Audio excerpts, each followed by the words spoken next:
Age of Adepts. Chapter 3. This was an eerie and fearsome magical swamp. Though it was daytime, the thick clouds and fog meant that very little light was able to get through, and thus the world looked quite dreary. The whole world seemed to have a gloomy, earthy yellow tone.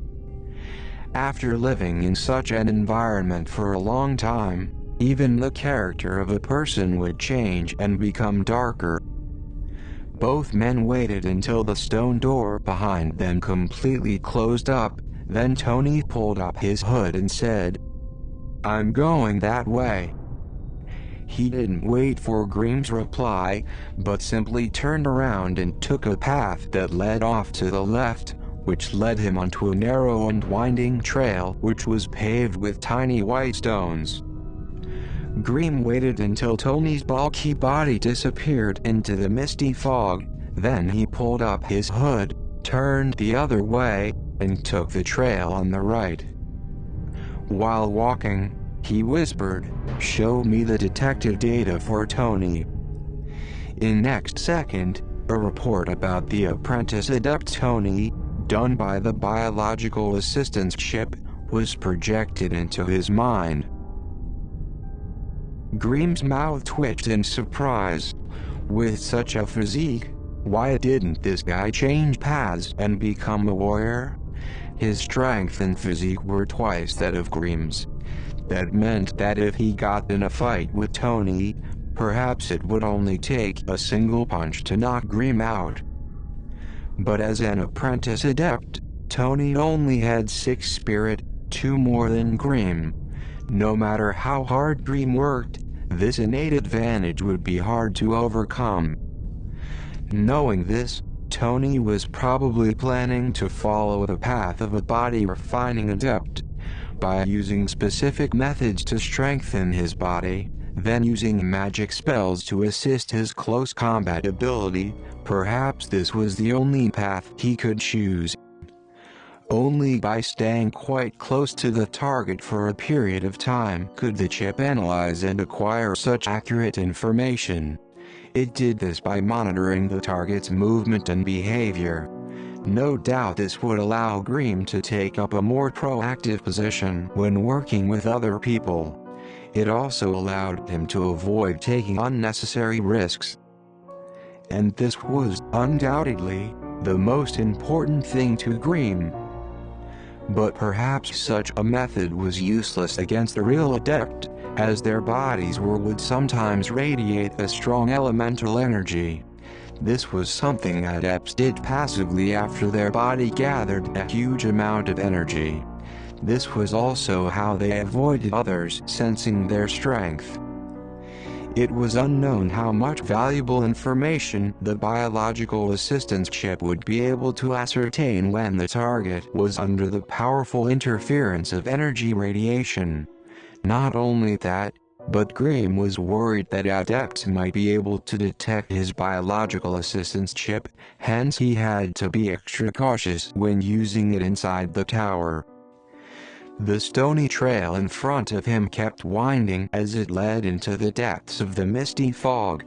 There were weird plants of all sizes, which could be barely seen on both sides of the path. There were short and thick, cone-shaped trees, small leafy plants that curled around in a spiral, vine-like ratans that brushed against the top of his head as he walked under them, and amazingly colored, mystical flowers that had petals the size of large washbowls. There was also a muddy, stinky pond.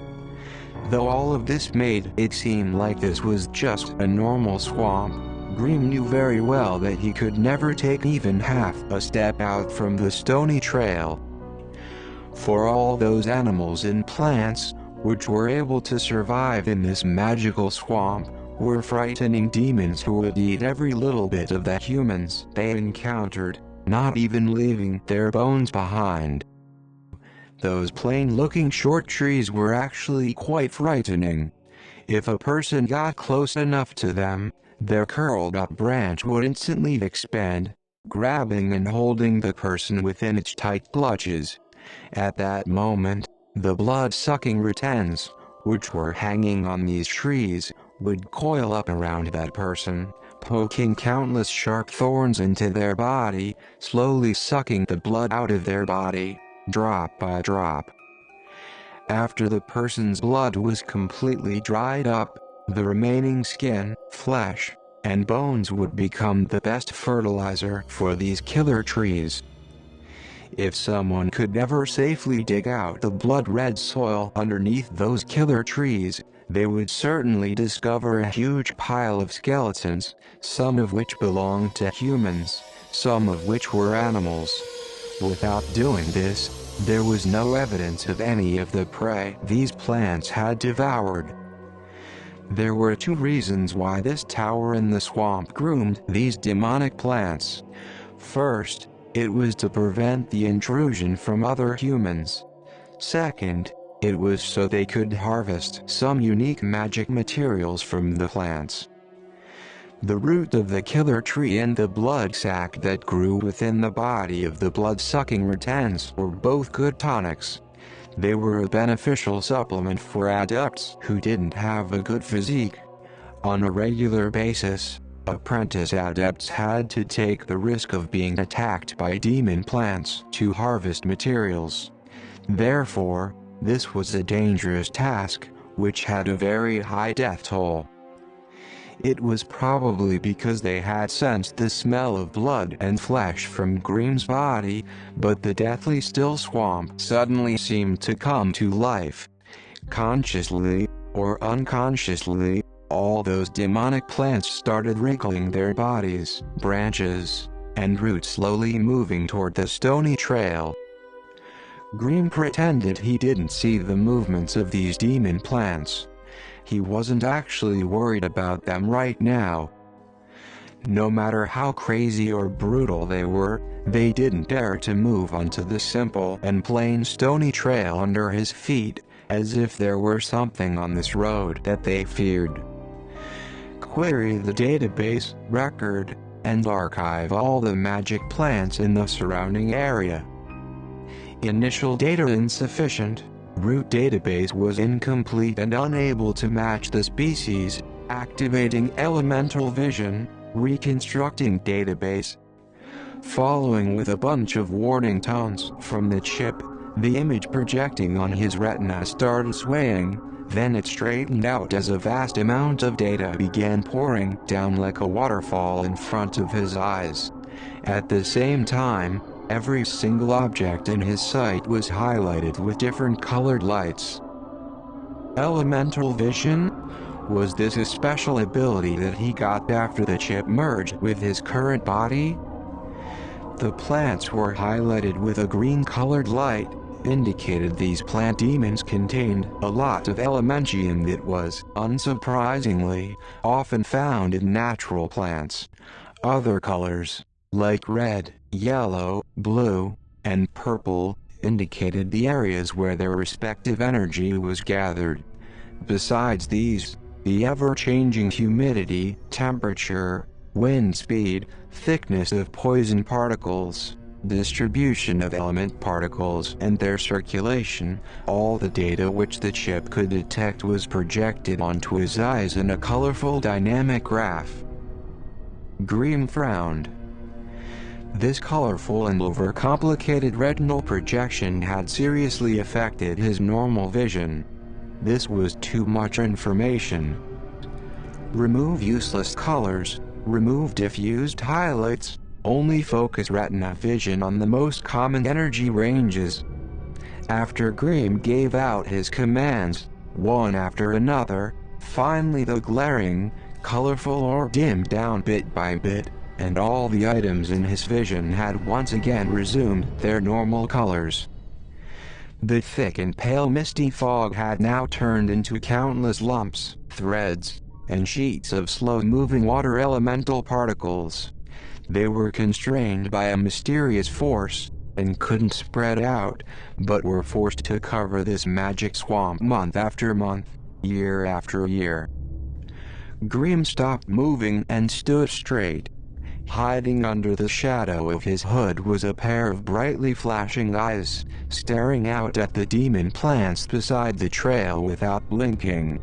With the help of his brand new vision, the true color of these plants hiding under the disguise of the swamp had finally been revealed. Underneath the wrinkling and withered tree skin was an army of eerie-looking ghost faces that were tightly squeezed together. All of them were the souls trapped by the killer trees. Also, Grimm could see a green-colored energy illumination on the needle-like prickles on the edges of the killer tree's branches. This energy should indicate the presence of the paralytic poison that the killer tree used to sedate its prey. As for the blood-sucking ratans, which hung from the killer tree, they looked completely demonic, as they were entirely blood-red under his elemental vision. It was pure blood that flowing underneath its twisted, creeping green skin, and, right at the spot where it connected with Killer Tree, within the hollow tree cavity, numerous blood sacs, the size of a human fist, were pumping at a regular tempo, making them look like human hearts. Caw-caw. Together with few piercing caws, a group of scavenger crows flew in and stopped on a tree branch, moving their blood-red eyes and staring at Grimm. Honestly speaking, being stared at by a group of ominous demons like this made Grimm feel incredibly uncomfortable. Faced with this group of dangerous swamp demons, Grimm didn't dare be the slightest bit careless. Although scavenger crows were not considered to be strong demon beasts, their blood-red eyes had the ability Doom, and there had been some frightful incidents in which apprentice adepts had their eyes blinded by these crows. Seeing that these scavenger crows were itching to attack, Grimm raised his right arm and softly intoned a spell that he had memorized. After 5 seconds of spellcasting, a large red magic fireball appeared in Grimm's hand, twisting violently. Grimm's entire right hand was completely covered by this magic fireball, but he was still safe and sound. This was his burning hand spell. After spending 6 years in the magic tower, this was the only spell Grimm was able to use. With Grimm's current ability, he could barely stretch the flamed-out 5 steps. That was his limit. Therefore, it could, currently, be considered a close-range spell. The violently burning magic flame brightened the surrounding fog. The powerful ripples generated by the fire element had finally made these demons realize that this human in front of them was not something they could easily capture. As for those demons who were slowly gathering around Grimm, it seemed like they were struck with a great terror, and all of them quickly fled away from the sides of the trail in a great panic. Also, that group of scavenger crows were letting out loud caws as they flew into the sky, briefly wheeling about in the air above and disappearing into the depths of the fog. Grimm breathed out a long sigh of relief. With this, the pressure on him had been reduced. None of these demons had the guts to step onto the stony trail, but that didn't stop them from using their own methods in order to try to lure or intimidate apprentice adepts into leaving the stony trail. If Grimm was scared by the terrifying scene of being surrounded by demons, and, in his panic, accidentally left the boundaries of this stony trail, even with the help of magic talisman, he would probably die a terrible death. The soul, blood, and flesh of an apprentice adept. No doubt they were much more delicious than ordinary humans or wild beasts. Besides, this didn't violate the agreement between the demons and the magic tower. Therefore, every inspection trip outside of the tower was a thorough check of willpower. Once these demons found a weakness in one's mind, the future of that person would not be good. Record everything you can about these demons. Kareem said calmly. B. Record completed. Host, please name the creatures in the order they are presented. Images of creatures appeared in front of his eyes. Killer trees, blood-sucking ratans, scavenger crows. 1. Naming completed. New information has been recorded in the database.